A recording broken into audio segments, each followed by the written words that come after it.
Pro Group Management, workers' comp that works for you.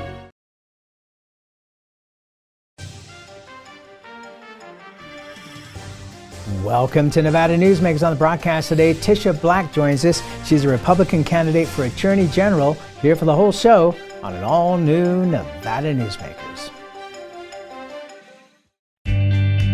Pro Group Management is the place where companies can find workers' comp solutions that are designed to meet their specific business requirements. As regulations evolve, Pro Group takes a proactive approach to clear the path to make sure your business stays ahead of the curve. Knowing your workers' comp program is optimized, you can focus on other important matters related to your growing business. Pro Group Management, workers' comp that works for you. Brian Culpa Photography was born in the rolling hills of Massachusetts, and now he can help you experience the stunning beauty of Nevada in a whole new way through the power of flight. Flying has always been a passion for Brian, and at Brian Culpa Photography, he can make your imagination soar. Brian has the creative mind and tools to tell your unique story. Experience the bird's eye view at brianculpaphotography.com. What do you count on? You count on your power every day. At NV Energy, we've always powered what's important to you, but we're not looking at the past. We're focused on the future. While our standards are high, our rates will remain low. And our commitment to renewables isn't just meeting standards, but leading the way. Because you can count on more than just your power. You can count on the company who brings it to you. That's our promise. You can count on it. Nevada Newsmakers Studio is located at the headquarters of the Nevada Trucking Association. Motion and purpose are a truck's greatest virtue. This is Nevada Newsmakers with host Sam Shad, a no-holds-barred political forum. Now, from the Nevada Newsmakers broadcast headquarters, here is Sam Shad. And back on Nevada Newsmakers, we're delighted to welcome to the program for the first time Tisha Black. She is a Republican candidate for Attorney General. Pleasure to have you on the program. Pleasure to be here. Thank you so much for inviting me. You are very welcome. So why are you running for Attorney General? I am running for Attorney General because I think Nevada needs an Attorney General that is equipped for a Nevada platform, that cares about Nevadans and is not running a federal platform, and is listening to what is going on in our state and not listening to what is happening in D.C. And you're directing that towards Aaron Ford, the current Attorney General? Yes. Aaron Ford, and also I think the current primary candidate also is very interested in headline captures and not so much what's really what's really going on in the state once we're past COVID. We have a lot of issues that we need to address, and as a lifetime Nevadan, I'm the best equipped to understand what those are. And as a businesswoman of 25 years, I really understand how taxes and policies affect the bottom line, affect businesses, and affect communities. Okay, so, and obviously you're referring to Sigal Chadha, who's been on the program, and we would love to have you guys on for a debate here. So would you be willing to do that? Well, you're going to get me on TV to ask me that question. Well, of course. Yes, I would. Okay, very good. Time permitting. Time permitting. We'll make the time for you on our end, that's for sure. Tell us about the different, that's all right, the TV can be replaced. Tell us about the kind of work that you do in terms of being an attorney. I am a business attorney. I've practiced in Nevada. I've had my license for 25 years. I've owned my own law firm for 23 years. I primarily practice in the areas of establishing businesses, M&A, you buy it, sell it, I write all the documents for it, a little bit of employment law, a lot of regulatory law, construction, development, restaurants, and service marijuana. businesses, and marijuana, yes. How did you get involved in that? It is, so in 2012-13, after we in Nevada had our trifecta of sorts, when we were #1 in bankruptcy, #1 in unemployment, and #1 in foreclosures, a lot of my clients were wiped out, as were many people in the state. And one of the newest market areas to come online at that point was they had just started discussing a cannabis program because it already had been voted, citizens had already decided it should be lawful. So I got involved in that point as a new area for business to help my clients develop business. And so I've practiced in the area of cannabis law only when it's legal, only since it's been legal. I'm not a criminal defense attorney, so I've never represented anybody who's been involved with cannabis when it was illegal or unlawful. Are you surprised that the federal government hasn't finally legalized it?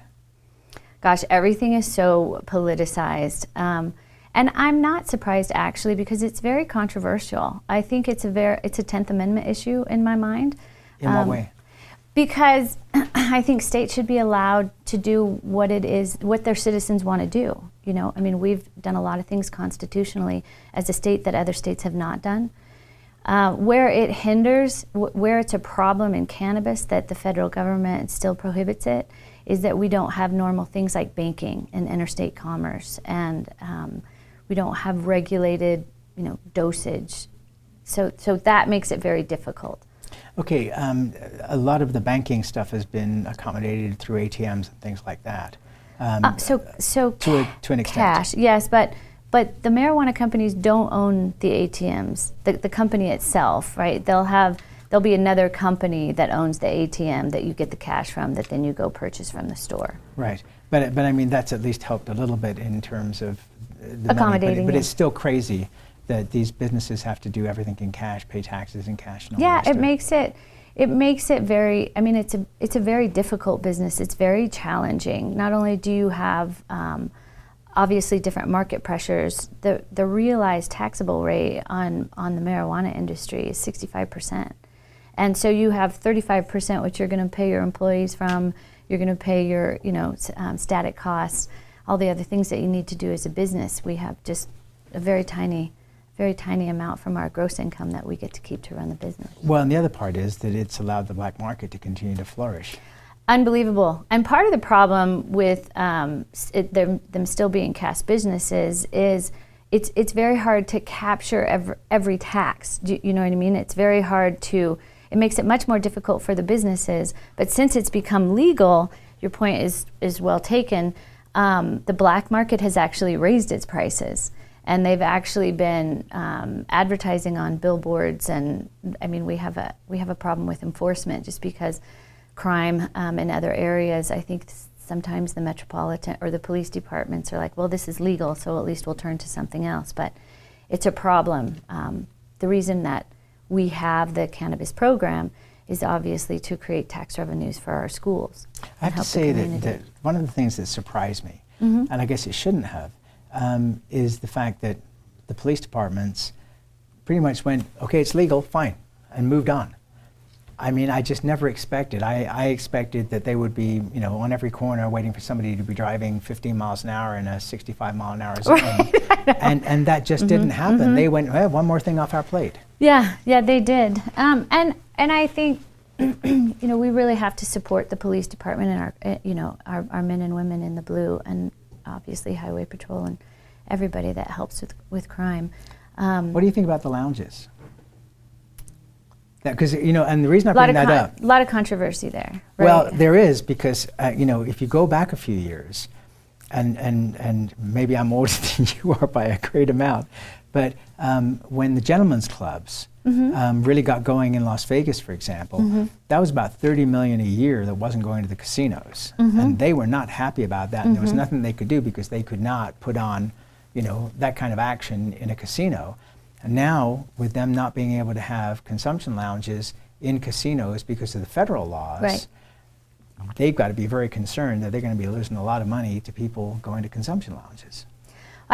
There's a lot of different concerns around consumption lounges, like where they're located, even how they function. What's the business model? From Planet 13. So Planet 13 is a whole different level, right? Oh, it's amazing. Yeah, it's its own attraction, and they've done a very good job. But there's no but in it, I guess.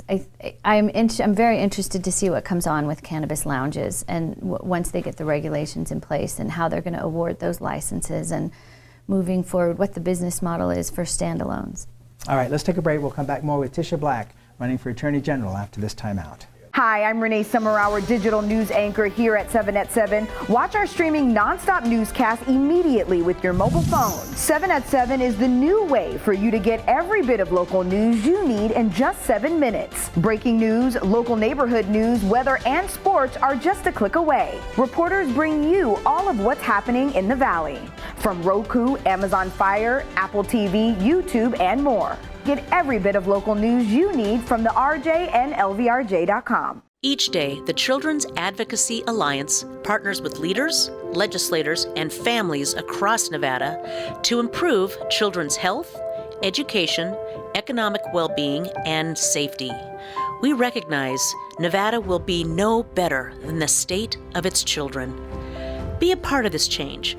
Be a supporter of the Children's Advocacy Alliance. For more information, go to caanv.org. I'm here at the Carson Valley Inn in Minden with Joey Whitaker. One of the things I love about the Carson Valley Inn here in beautiful downtown Minden is CV steak. I have eaten here so many times. Tell folks what they can expect when they come here to eat. It's a beautiful room, great service. We have certified Angus beef, seafood, lamb, a great range of appetizers, and wonderful desserts. Jean-Michel's done a great job of selecting some beautiful wines for us. The customers love it, and we've got a great selection of cocktails as well. It's not a long way to get away to the Carson Valley Inn. Modern boutique Ahern Hotel and Events Center in Las Vegas. Host meetings and events on 2 floors. Stay in luxurious rooms and suites. Unlimited branding opportunities. Regional Italian cuisine by Chef Mark Segrisi. Flexible event spaces. Full buyout options. Visit ahernhotel.com today. This is Nevada Newsmakers. And back on Nevada Newsmakers, we continue our conversation with Tisha Black. She is a Republican candidate for Attorney General. Let's talk about Aaron Ford and a little bit more specific about the problems you have with him and, as you say, his connection to the Biden administration. So let's be clear. I mean, I'm not going to be a nasty politician. I don't have any problems personally with Aaron Ford. I don't like his policies. And I didn't suggest you did. Okay. That's fine. Okay, I'm sorry. Yeah. So where he's spending his resources and attention seems to be really driven by whatever's happening in D.C. Right? For instance, as a prosecutor for the state, I'm wondering why he's not looking into unemployment. To the fraud that happened in the unemployment system when we were in the beginning of COVID, right? We've heard nothing about that. What we have heard, or what he did use resources for, was to file an amicus brief to assist Harvard in its defense against its discrimination practices. And so those things, like, in my mind, Nevada doesn't need to be using its resources to help Harvard. I'm sure Harvard has more money than we probably do in our budget. But I think, there's things that we need to be concerned about here. Water, education, the mask mandate obviously is something that I have a problem with. Vaccine requirements. Why? I don't believe that it followed the science all the way through. And I think in the beginning, as we were all looking for everything, it's good to be safe. But you cannot just allow the hammer to be thrown on the economy when we're not certain about what the science is. Well, when you look at the situation, and I think it's fascinating. One of the things that I enjoy, because I'm not a particularly educated person formally, but just watching how things progress, is that you can see that government is hardly the best place to have science, because it was evolving. What True. doctors said in the beginning changed dramatically True. through time to where we are now. Is that right or wrong? Who knows? But I was advising people who were calling me and asking me questions about COVID. Call your family doctor. Yep. Who's the person you trust? Exactly. Call them, and whatever they tell you, if you trust them for everything else, trust them for this. Yes. And I think that people are getting much better, straightforward answers than watching the Sunday talk shows and hearing, people from the CDC or politicians talking about things, which the CDC does know, but the politicians certainly didn't know. So I think that's one of the dangers of when something like this happens and you're unprepared for it. And we tend to think of doctors as saints, they're lifesavers, which they are, but they don't know everything. Ones. Yes, exactly. But they don't know everything. No, lawyers are the same way, right? We all practice in different areas of law, and I agree 100% with you in terms of we should have been allowed to go speak to our doctors and have our doctors give us advice based on our own medical situation and move forward that way instead of, being lambasted, with scare tactics all the time. And I just So don't... what do you think about the mask mandate still continuing, at least for now, in airports and on airlines? I think the airlines have all asked for them to be lifted, like several different times. I think, again, it's personal choice. If you want to wear a mask and the airlines don't require masks anymore, then you're welcome, to travel in your car or use another manner of getting around the United States. May I ask you, did you get vaccinated? Yes. Okay, did you get boosted? No. No. Why? Because I've actually had it twice. Oh, okay, so you've got natural immunity at this point. Well, some would argue it doesn't help, right? But I got vaccinated, but I didn't get boosted because I had it twice. I had the first go round, and then I had after I was vaccinated, and then I had the Omicron one as well. And so many people right now are getting this. As we tape this interview, it's amazing how many people are still getting it. But luckily, the people who have been vaccinated are having a lot less problems dealing with it. Well, and that's the thing. It comes back to personal choice again. I think a lot of time, for me, it didn't hit me very hard. In both cases, it was basically a cold. But I would never want to tell somebody else, what to do or how to do it. I would say, as you did, go see your family practitioner or somebody who knows what your medical situation is, because for some people it was really, really rough, right? And I don't think that is the place of government to be that intricately involved in your physicality. The opioid settlement. Did you have concerns that the Attorney General's former law firm was the one responsible for that settlement? A lot. I have a lot of concerns about that, especially because I think the contingency that law firm received is rather high. But not inappropriate for the amount of the settlement, correct? I think it is inappropriate for the amount of the settlement, especially because I don't think that case was sui generis to that law firm. I think that they used the forms and a lot of the facts and a lot of the procedures that were used in the same lawsuit that was filed across the state.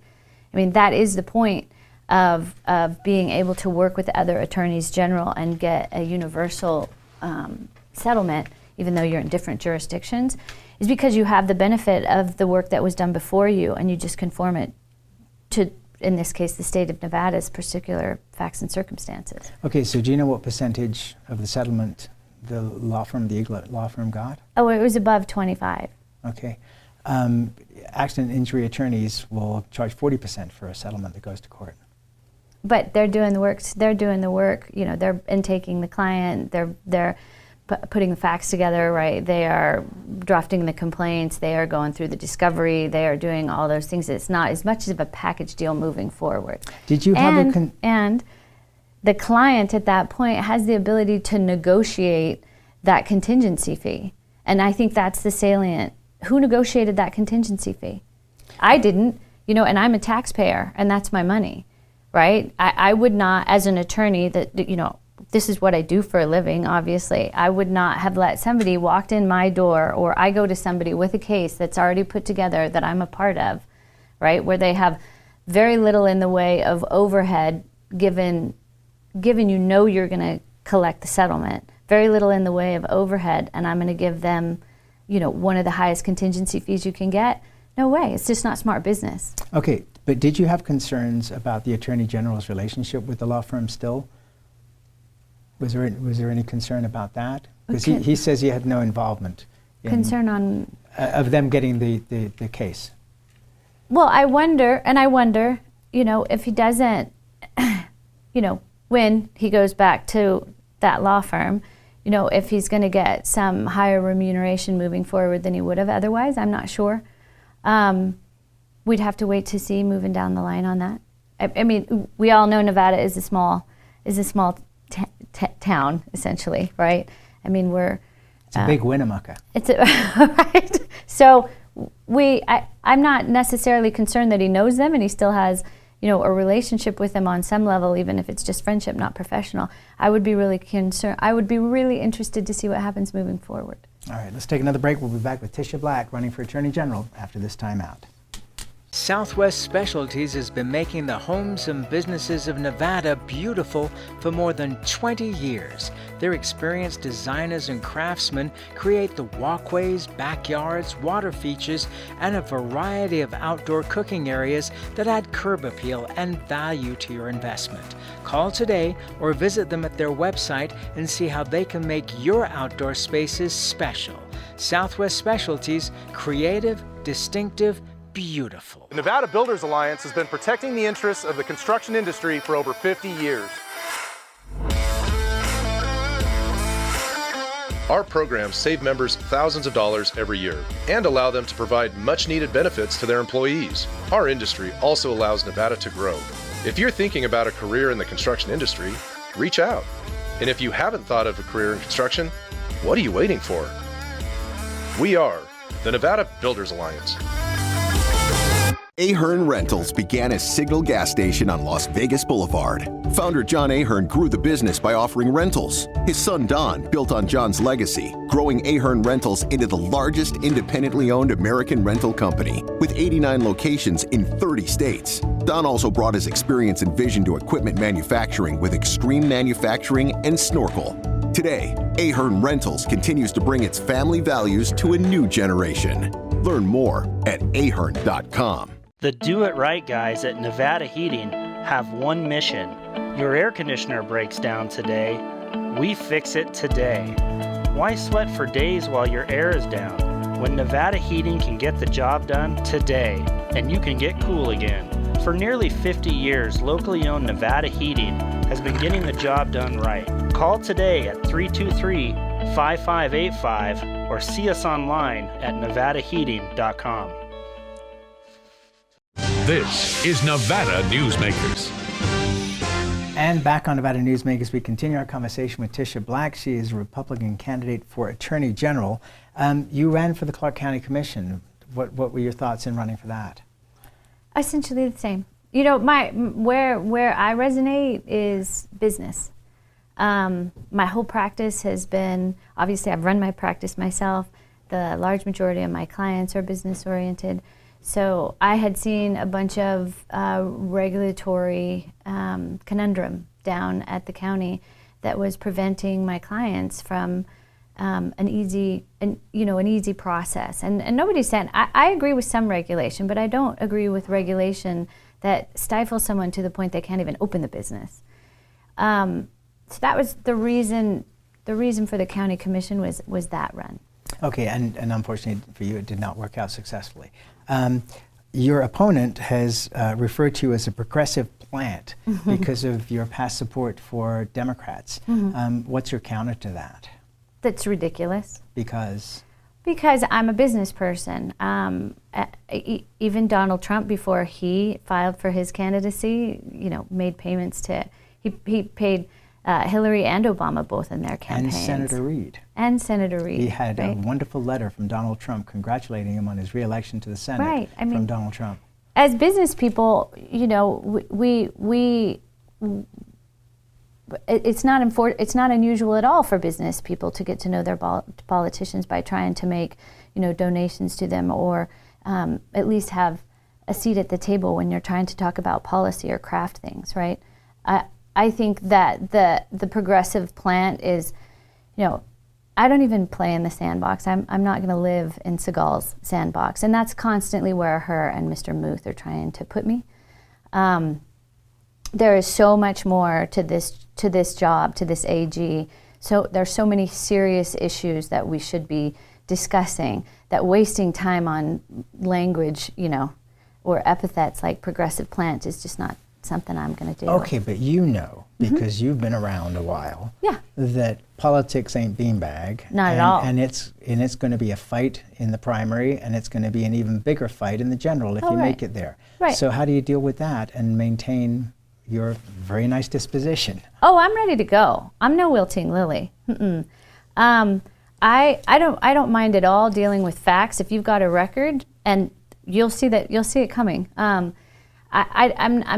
not at all worried about what's going to come in the future. I just don't want to waste my time on things that are not material to the race. I mean, we have crime, we have business, we have water issues, we have all kinds of things that we need to be discussing, and that's what she should be spending her time on.